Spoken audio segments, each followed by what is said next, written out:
My wife let me catch her with her affair partner in our family room, but it ended with him injured on our lawn. Be me, 29 years old, living in Sacramento, working as a senior software developer at a big tech company, making really good money, living the dream, married to Jennifer for 7 years. Everything seems perfect on the surface. Working late most nights to give her everything she wants. One random Tuesday in October, decide to come home early, hands full of groceries from Trader Joe's. Wasn't supposed to be home yet. Told Jennifer I'd grab dinner after work. Store was empty, so made it back early. Early enough to catch everything falling apart.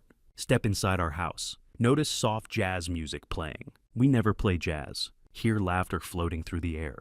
Not just Jennifer's laugh. Deep male chuckle joins hers. Feel my pulse quickening. Grip on grocery bags tightening. Step into the living room. Freeze in place. Can't believe what I'm seeing. Jennifer, my wife of 7 years, draped across some stranger's lap, her hand lazily tracing circles on his chest. She's smiling and laughing, like nothing else matters in the world. Her shirt hanging off one shoulder, legs tucked under her like she owns the moment. The guy doesn't even look concerned, built like a football player, sitting on my couch. In my house, grinning like he won the lottery. They don't notice me at first, just stand there frozen, brain screaming to do something. Can't move. Like my mind is short-circuiting, trying to process the impossible. Jennifer, I finally say. My voice breaks through the silence like thunder. Her head snaps toward me. Eyes widen in shock for a split second. She freezes like a deer in headlights. Then her face changes. Not guilt, not fear, just pure annoyance. Like I've interrupted her favorite TV show. Robert, she says calmly. Like I just walked in on her folding laundry. You're back early. Stare at the whole scene in disbelief. At her, at this stranger underneath her, at the 2 wine glasses on the coffee table, at the vanilla-scented candles burning on our shelf. Feel my stomach churning, bile rising in my throat. What the hell is going on here? She stands up slowly, smooths her hair like she's on some kind of stage, trying to play the part of someone in control. Robert, she starts, her voice dripping with false patience. Don't jump to conclusions. Conclusions? I repeat, my voice rising with each word. You're sitting on another man's lap in our living room, and you don't want me to jump to conclusions?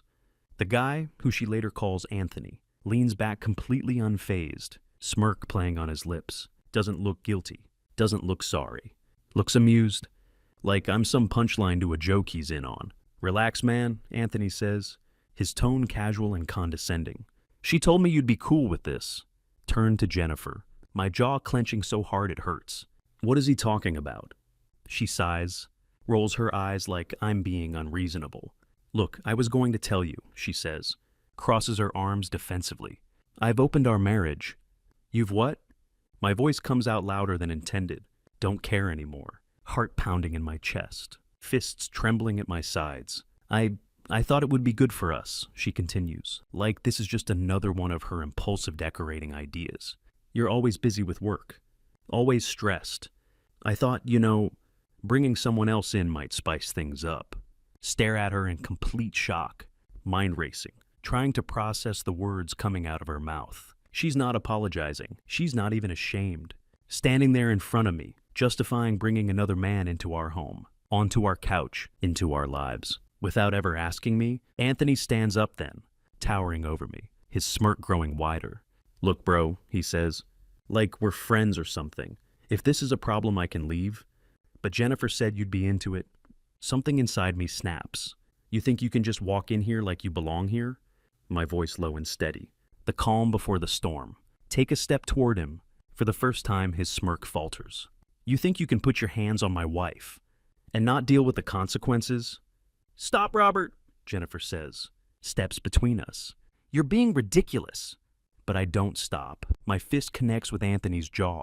Before I even realize what I'm doing, sound of impact echoes through the room. He stumbles back, crashes into our bookshelf. Jennifer screams, her hands flying to her face. Anthony recovers quickly, shakes his head like a boxer in the ring. Oh, so that's how it's going to be, he says. Wipes blood from his lip. Fine. He lunges at me. Suddenly we're both on the floor, fists flying everywhere. Coffee table splinters under the weight of our struggle. Jennifer's screams turn into angry shouts, telling us both to stop. But I don't care, not stopping until I make him regret. ever stepping foot in my house. Living room turns to chaos. Glass from the coffee table shatters across the floor. Smell of candles still lingers in the air. Anthony stands hunched near the wall, his breathing ragged, red welt forming on his jaw. Don't stop to catch my breath. Not thinking anymore, just reacting. Get out of my house, I growl. Point toward the door, my voice low. Cold, dangerous. Kind of voice that came from a place didn't know I had in me. Robert, stop! Jennifer's voice cuts through, shrill and panicked, but I ignore her, my eyes locked on Anthony, who isn't smirking anymore. You heard me, I repeat. Step toward him. Get out. Fine, Anthony mutters, brushes past me, like I'm not worth his time. But as he reaches the door, he stops, turns back with a sly grin. You might want to work on your marriage, man. Seems like you've got bigger problems than me. Dar slams behind him, echo cutting through the room like a gunshot. For a moment, there's silence, just me and Jennifer, standing on opposite sides of the wreckage. You're unbelievable, she hisses. Breaking the silence, her voice isn't scared, not apologetic either. It's angry. Do you have any idea how embarrassing that was? Turn to her slowly, my chest still heaving from the fight. Embarrassing, I repeat, my voice low and sharp. That's what you're worried about? That I embarrassed you? She rolls her eyes, crosses her arms like a petulant teenager. You completely overreacted, Robert. I was trying to explain. Explain, I snap, cut her off mid-sentence. What exactly were you going to explain, Jennifer? That you invited another man into our house? Onto our couch? While I was out working to pay for all this? Her jaw tightens. For a moment, she says nothing. Then to my disbelief, she laughs. A short, bitter laugh. Oh, don't act like some kind of saint, she says, voice dripping with sarcasm. You think you're perfect? You think this is all my fault? Stare at her, mind racing to process what I'm hearing. You're seriously blaming me, I say, voice shaking with anger. After everything you've done, you're blaming me? I've been telling you for months, she shoots back, steps closer, her voice rising. I told you I was unhappy. I told you I needed more. But did you listen? No. You just kept working, kept ignoring me, acting like everything was fine. So this is my fault, I say bitterly, shaking my head. You're saying you had no choice. But to do this? I'm saying you pushed me to this, she yells, face red with anger. I tried, Robert. I tried to talk to you, to fix things, but you didn't care. So yeah, I found someone who did, someone who made me feel alive. Her words hit me like a punch to the gut. Want to yell, want to scream, want to demand answers, but can only stand there stunned.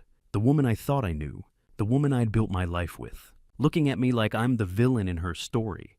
You could have just left, I say finally, my voice quiet but steady. If you were so unhappy, you could have left, but instead you did this. You lied? You betrayed me. Her expression flickers for a moment.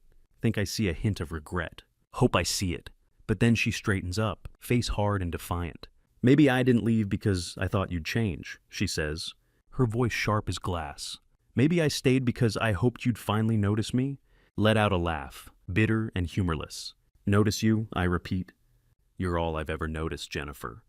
I've worked myself to the bone, to give you everything you wanted, but clearly it was never enough. Don't turn this around on me, she snaps. You're not some perfect husband, Robert. You're just as much to blame as I am. Stare at her, the woman I thought I'd spend the rest of my life with. Finally realized something I hadn't wanted to admit until now. This wasn't just a mistake. It wasn't just a bad decision. This was who she was. Selfish, cruel, someone who could look me in the eye after everything she'd done and still believe she was the victim. Take a deep breath, let the anger drain out of me. It wasn't worth it anymore. She wasn't worth it. You're right about one thing, I say finally, my voice calm and cold. This marriage is over. Her eyes widen slightly, but she quickly masks it with a smirk. Fine, she says, crosses her arms again. If that's what you want, don't answer. Just turn and walk away. Step over the broken glass, over the shattered remains of what used to be my life. The drive away from the house is a blur. Don't even remember grabbing my car keys. Somehow end up in the driver's seat, gripping the steering wheel so tight. My knuckles turn white, streetlights blur together, chest heaving. Try to steady my breathing. Her words keep ringing in my head. I needed more. I told you I was unhappy. Maybe I stayed because I hoped you'd change. Every excuse Jennifer threw at me. Replays like a broken record, each one cutting deeper than the last. But it's not just her words. It's her face, that smug smirk, that complete lack of remorse. The way she looked at me, like I was the one at fault, pull into an empty parking lot, kill the engine, slump back in my seat. The silence is deafening. Stare at the dashboard, try to make sense of the last hour. The woman I had loved for 7 years, the one I thought I'd grow old with, had thrown it all away, like it was nothing. And she didn't even care. For years I'd blamed myself, for the distance between us. I worked late nights, because I thought I was doing it for us. Skipped vacations, because we agreed to save for the future. Every choice I made was for her, for the life we were supposed to be building together. But now I see the truth. It was never enough for Jennifer. It never would have been. Sharp knock on my window. Jolts me out of my thoughts. Turned to see my best friend Peter, peering at me with concern. Hadn't even realized. I'd parked in front of the bar he manages. Roll down the window. "What are you doing here?" I ask, my voice hoarse from the night's events. He raises an eyebrow. "That's my question. You look like hell, man. What's going on?" Hesitate for a moment. Then open the car door. Step out into the night air. "You got a minute?" Peter nods, leads me inside the bar. Place is mostly empty. Just a few regulars, nursing their beers at the counter. He gestures toward a booth in the corner, slides in across from me. "All right," he says. Leans forward. "Talk." Hesitate again, unsure where to start. But once the words come, they don't stop. Tell him everything. Walking in on Jennifer and Anthony. The fight. All her excuses. The way she blamed me for everything. By the time I'm done, my throat feels raw. Peter's staring at me, like he can't believe what he just heard. "She said she opened the marriage?" he asks, voice filled with disbelief. "Without telling you?" I nod, run a hand through my hair. Apparently she thought it would spice things up. Peter lets out a low whistle, shakes his head. "Now, man, that's next level crazy. And she's blaming you for it?" "Yep," I say bitterly. "According to her, I didn't notice her enough, so this is my fault." Peter leans back, crosses his arms. "Let me guess. She didn't apologize once, did she?" Let out a bitter laugh. "Not even close. She actually doubled down, said I was the problem?" "Unreal," Peter mutters, shakes his head again. "You know what you need to do, right?" Look at Peter. My stomach churning, know what he's going to say. But hearing it out loud would make it feel too final. "You need to walk away," he says firmly, "and file for divorce. Cut her off. She doesn't deserve a second of your time. After this, stay silent. Stare at the scratched surface of the table. Deep down, I know he's right. But part of me, the part that still remembers the good times, the love we'd once shared, is holding on. Letting go feels like admitting defeat, like giving up on the life we'd built together. "You're not giving up," Peter says. Like he's reading my mind. "You're choosing yourself, man." "There's a difference?" Swallow hard, nod slowly. He's right. Staying with Jennifer wouldn't fix anything. She made her choice. Now it's time for me to make mine. Stay at the bar for another hour, nursing a whiskey. While Peter closes up, the alcohol dulls the edge of my emotions, but doesn't erase them. When I finally leave, the night air is cold, biting against my skin. Then as I walk to my car, don't want to go back to the house. The thought of seeing Jennifer again, of stepping back into that space, where everything fell apart, makes my stomach churn. So I drive to a motel on the outskirts of town, check into a room that smells faintly of bleach and stale cigarettes, lie on the stiff bed, staring at the cracks in the ceiling, feel the full weight of the night just settle on me. The anger has burned out completely, leaving behind a hollow ache in my chest. I've lost something tonight, something I can never get back. And as much as I want to hate Jennifer, part of me still loves her. Or maybe I just love who I thought she was. The only thing I know for sure is that my life will never be the same. The next morning comes slowly, dragging sunlight through the thin motel curtains. Like it's mocking me, haven't slept at all. Every time I close my eyes, I see her face, Jennifer looking at me, with that infuriating mix of defiance and indifference. Every word she said last night plays on repeat, a cruel symphony I can't shut off. Stare at the ceiling, the motel clock ticking loudly on the wall. My phone sits on the bedside table, buzzing occasionally. With texts and missed calls, Jennifer tried calling once, late at night, but I didn't answer. I couldn't. What would I even say after that? It's mostly Peter checking in on me, asking if I'm okay. At least someone gives a damn. By noon, I can't take the silence anymore. Grab my phone. Call my lawyer. Robert, Melanie answers briskly. Her tone always professional. What can I do for you? Pause for a moment, the words catching in my throat. This is it. The moment I take the first step toward cutting her out of my life for good. I need to talk about divorce, I say finally. My voice quieter than expected. Melanie doesn't hesitate.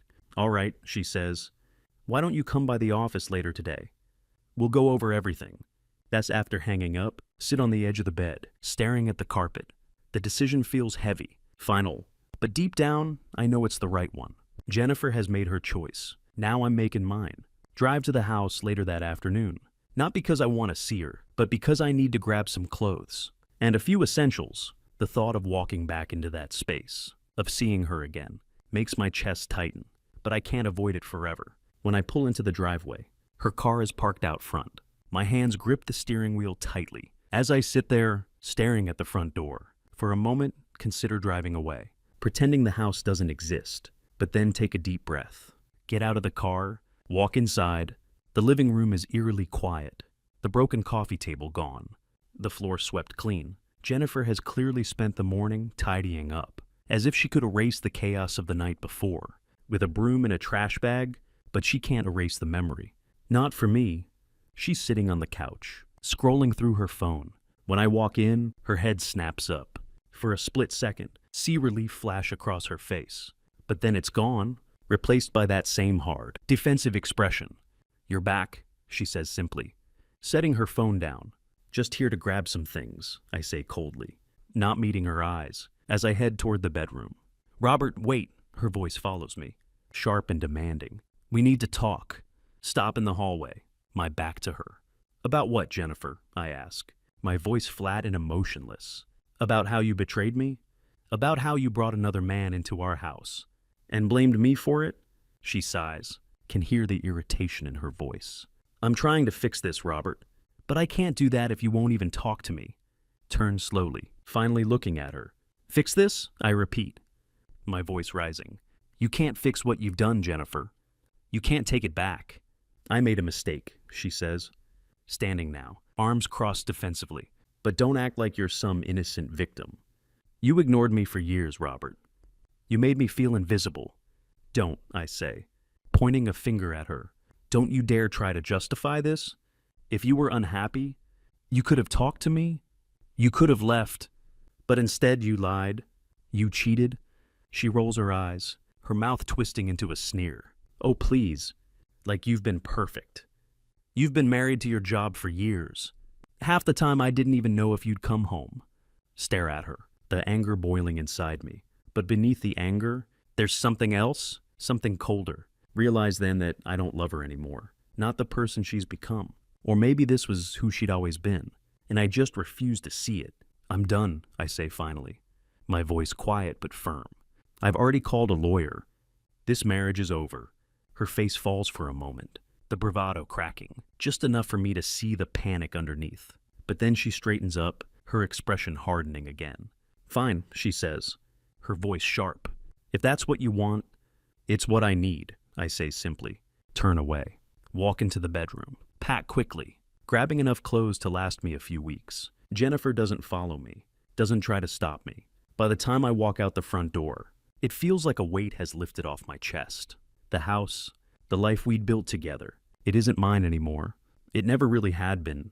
Toss my bag into the car, drive away without looking back. Driving away from that house feels like cutting a tether that had held me down for years. Tell myself I wouldn't look back, that I'm done with Jennifer and everything we once shared.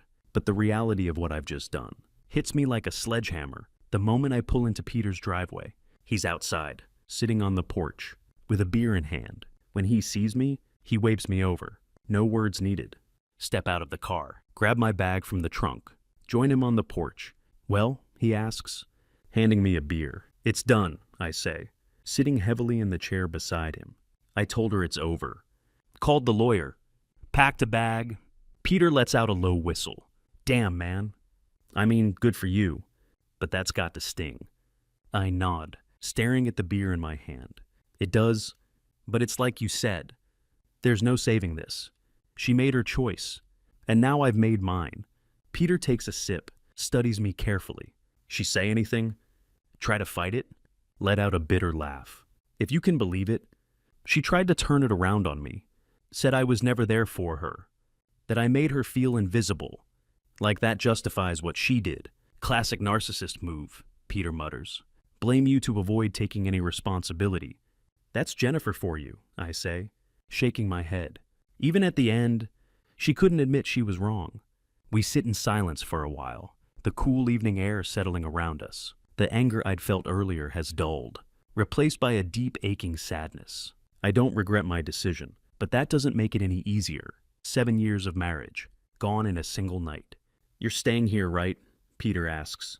Breaking the silence. For now, I say, until I figure out my next move. You can stay as long as you need, he says firmly. You don't need to rush into anything. Just focus on getting your head straight. Thanks, man, I say genuinely. Grateful Peter has always been there for me, even when I didn't deserve it. If there's one silver lining in all of this, it's knowing I still have people I can count on. The next few days pass in a blur. Stay busy, throwing myself into work, avoiding any downtime. Where my mind might wander back to Jennifer, Peter keeps me company when he can, making sure I don't spiral too far into my own thoughts. But no matter how much I try to distract myself, the pain lingers. Then on the 4th day, get a call from my lawyer. Robert, Melanie says, her tone calm but serious. We've started drafting the paperwork, but there's something you need to know. What is it? I ask, bracing myself.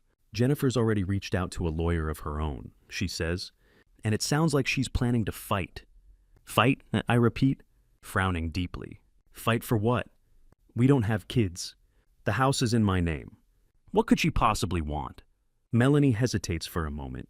She's asking for spousal support. Nearly dropped the phone. You're kidding. I wish I was, Melanie says. But she's claiming that she gave up her career to support you. And now she's entitled to compensation. Let out a bitter laugh. Run a hand through my hair. Support me? She hasn't worked in 5 years. And even before that, she barely kept a job for more than a few months. How is this even a thing? She'll have to prove her claims, Melanie says, her tone reassuring. And from what you've told me, that won't be easy. But it's clear she's trying to make this as difficult as possible. Sigh heavily, lean back in my chair. Of course she was. Jennifer wasn't just going to let me walk away without a fight. She had to make it messy, had to drag me down with her. What do we do? I ask. Leave it to me, Melanie says. I've handled cases like this before. Just make sure you're ready for a fight. She's not going to go quietly. That evening, sit on Peter's porch again, staring out at the street, as I tell him about Jennifer's latest move. He shakes his head, lets out a low whistle. She's got some nerve, he says. Spousal support after what she did. That's rich. Yeah, she knows how to twist things, I say bitterly. She's always been good at playing the victim. Peter leans back in his chair, his expression thoughtful. You need to be ready, man. She's not just coming for your money. She's coming for your peace. Don't let her win.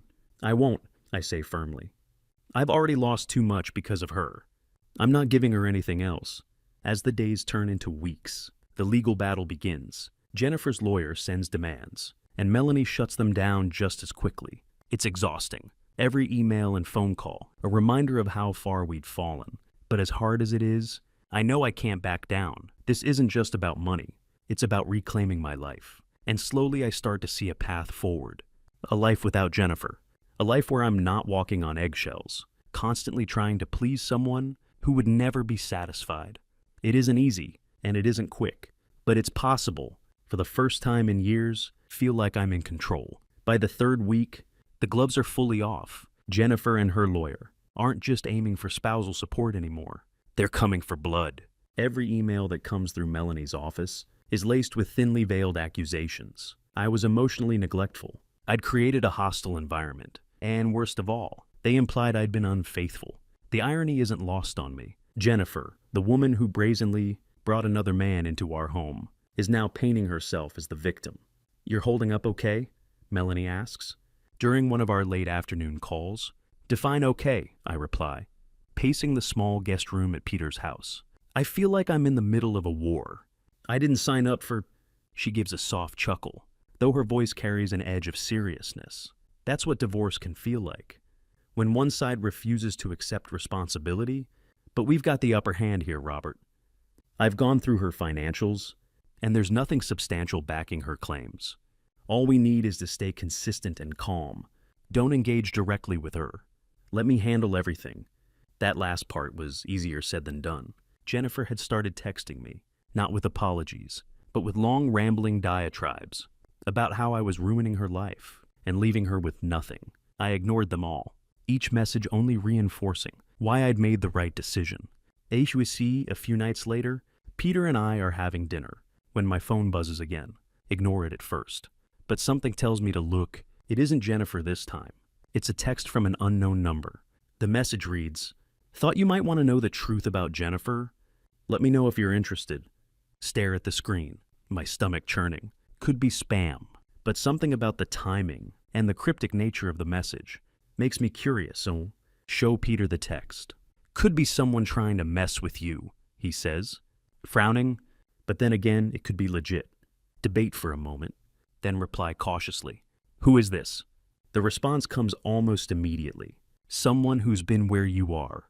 Jennifer's not who you think she is. Call me if you want proof." The message includes a phone number. Peter raises an eyebrow. "What are you going to do?" I hesitate. Part of me doesn't want to dig any deeper. What more could I learn about Jennifer that I didn't already know?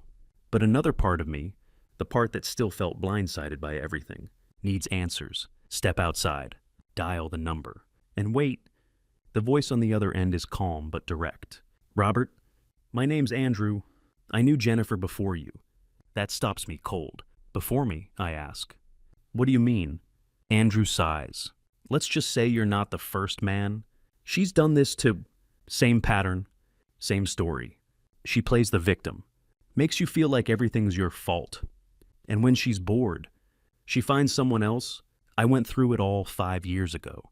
My grip tightens on the phone. "You're telling me she's done this before? To you?" "Not just me," Andrew says.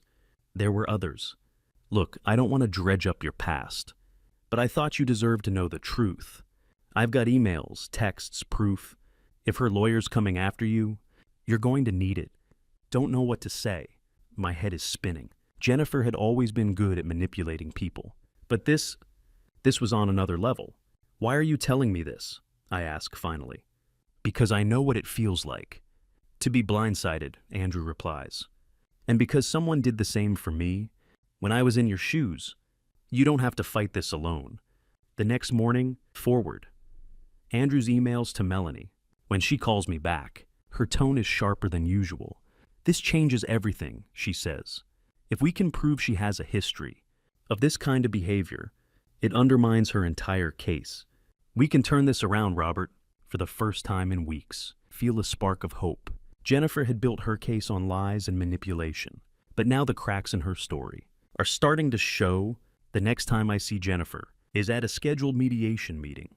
With both of our lawyers present, she's as poised as ever, her makeup perfect, her smile sharp enough to cut glass. But when Melanie lays out the evidence, emails from Andrew, text exchanges with other men, even a timeline of her previous relationships, her confidence falters.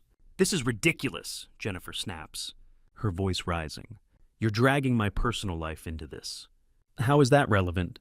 "It's relevant because it establishes a pattern," Melanie says calmly. "A pattern of dishonesty and infidelity. If you want to argue for spousal support, the court will need to evaluate your credibility. And right now it's not looking good."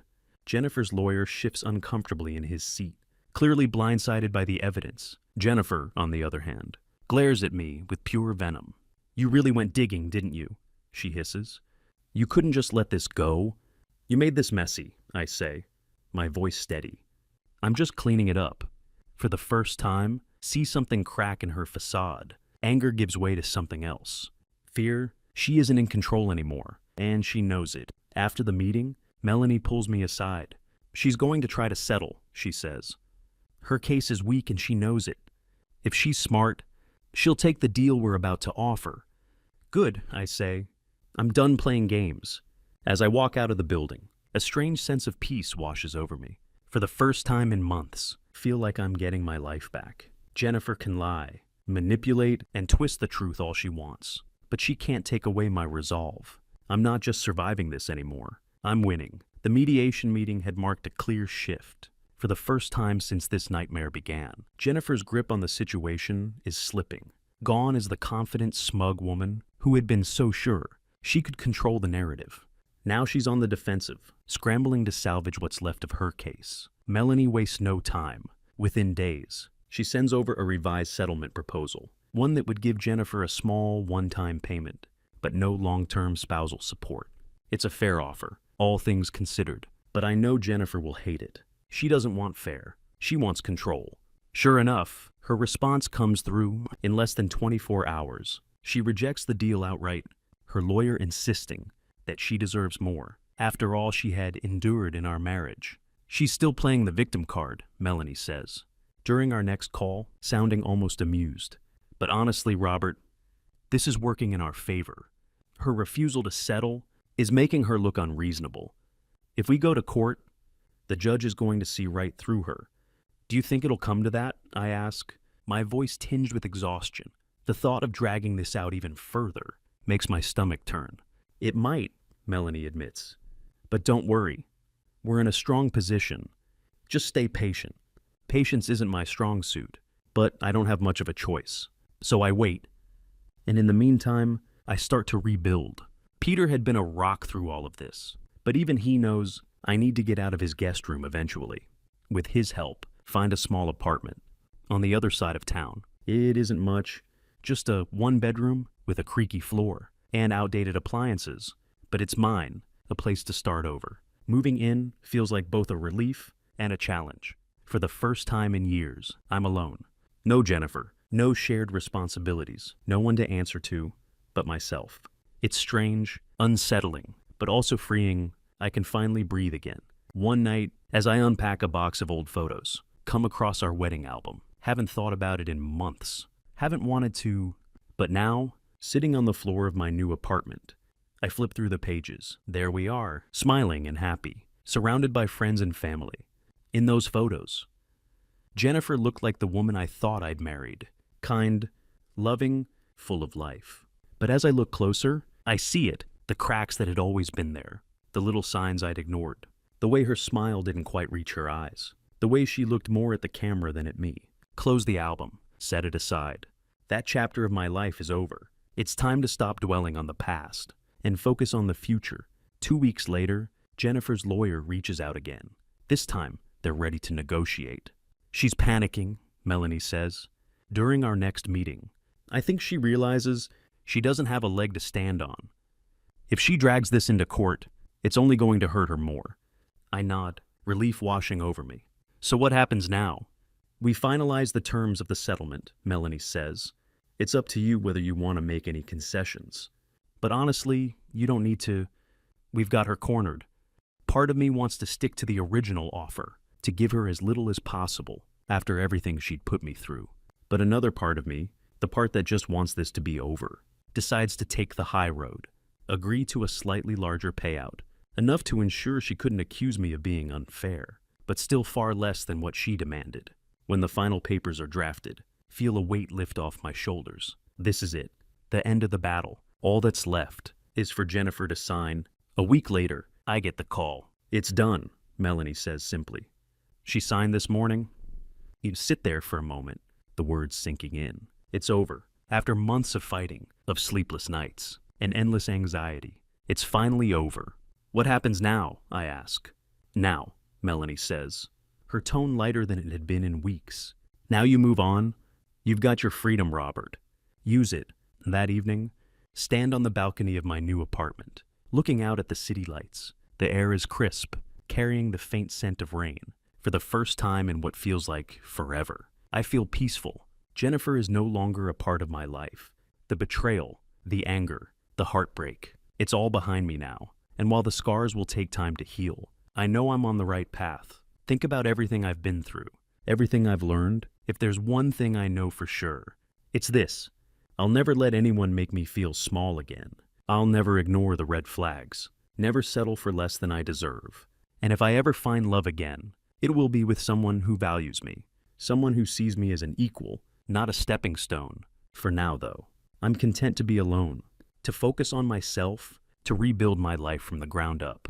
Because for the first time in years, I'm not living for someone else. I'm living for me. The morning after the settlement was finalized, wake up to a strange feeling. Quiet, not the kind of silence that comes from emptiness, but the kind that feels like peace. For the first time in months, there are no emails to dread, no lawyers to consult, no twisted games to endure. It's over. I'm free. The weight that had been pressing on my chest since the day I walked in on Jennifer and Anthony is gone. The memories are still there, of course, but they don't burn the way they used to. They're just memories now. A part of my story, but not the whole thing. A few weeks later, Peter convinces me to come out for drinks. I'd been hesitant at first. Socializing didn't exactly feel like a priority, but he wouldn't take no for an answer. You can't sit in that apartment forever, he says, dragging me out of the door. You're officially a free man. Time to act like it. We end up at a quiet bar downtown, the kind of place where the music isn't too loud, and the conversations don't feel forced. Peter orders us a couple of beers, starts chatting about anything and everything. Work, sports, his new car. It's nice not having to talk about Jennifer, for a change, but then, as if the universe couldn't resist one last twist, I see her, Jennifer. She's sitting at the bar, with a group of friends, laughing and sipping a glass of wine. For a moment, I freeze, my stomach lurching. She looks happy, carefree, like she doesn't have a worry in the world, like she hadn't just spent the last few months trying to destroy me. Peter follows my gaze, his expression darkening. When he sees her, "You want to leave?" he asks quietly. "No," I say after a moment, surprising even myself. "I'm fine." And seeing her didn't hurt. The way I thought it would, it didn't make my chest tighten, or my hands shake. If anything, it felt anticlimactic, like watching the credits roll, on a movie you'd already seen too many times. She doesn't notice me, and I don't make an effort to approach her. What was the point? We'd said everything that needed to be said. She was the past now, and I wasn't interested in reopening old wounds. Instead, turn back to Peter, raise my beer. To new beginnings, I say. He grins, clinks his bottle against mine. Damn right, as the weeks turn into months, start to build a life that feels like my own again. Pick up old hobbies I'd abandoned during the marriage. Hiking, photography, even learning to cook. It feels good to focus on myself, to rediscover the things that make me happy. Also start therapy, something I'd avoided for years. Talking to someone about everything. About Jennifer, about the betrayal, about my own mistakes. Isn't easy, but it helps. It helps me understand why I'd stayed in a relationship that had been toxic long before it fell apart. It helps me see the warning signs I'd ignored and the patterns I don't want to repeat. Most importantly, it helps me let go. Not just of Jennifer, but of the anger, the bitterness, the need for closure. I know I'll never get from her. I don't need her to apologize. I don't need her to admit she was wrong. I have my peace, and that's enough. Or one afternoon, as I'm cleaning out some old boxes, come across the wedding album again. This time I don't hesitate. Flip through the pages quickly, not lingering on any of the photos. Then close the album and toss it into the trash. It feels good, like shedding a layer of skin I don't need anymore. Months later, I meet someone. Her name is Lily, and she isn't anything like Jennifer. She's down to earth, funny and kind. We meet at a bookstore of all places and hit it off almost immediately. I don't rush into anything. We take our time getting to know each other, slowly, but from the start, it feels different, healthier, real. One evening, as we sit on her porch, watching the sunset, Lily asks me about my past. I tell her the truth, not all the gritty details, but enough for her to understand what I had been through. And now, she asks, her eyes searching mine, "How do you feel about it all?" Think about it for a moment, then smile. "I feel free," I say. She smiles back, reaches for my hand. "Good. You deserve that." Looking back, I realized that Jennifer had taught me something. Even if it wasn't the lesson she'd intended, she'd taught me to value myself, to recognize my own worth, and to never settle for less than I deserved. It had been a painful lesson, one I wouldn't wish on anyone, but it had made me stronger, and for that, I was grateful. My life isn't perfect now, but it's mine. Every choice, every mistake, every triumph belongs to me, and I wouldn't have it any other way. Sometimes the worst betrayals lead us exactly where we need to be, even if we can't see it at the time.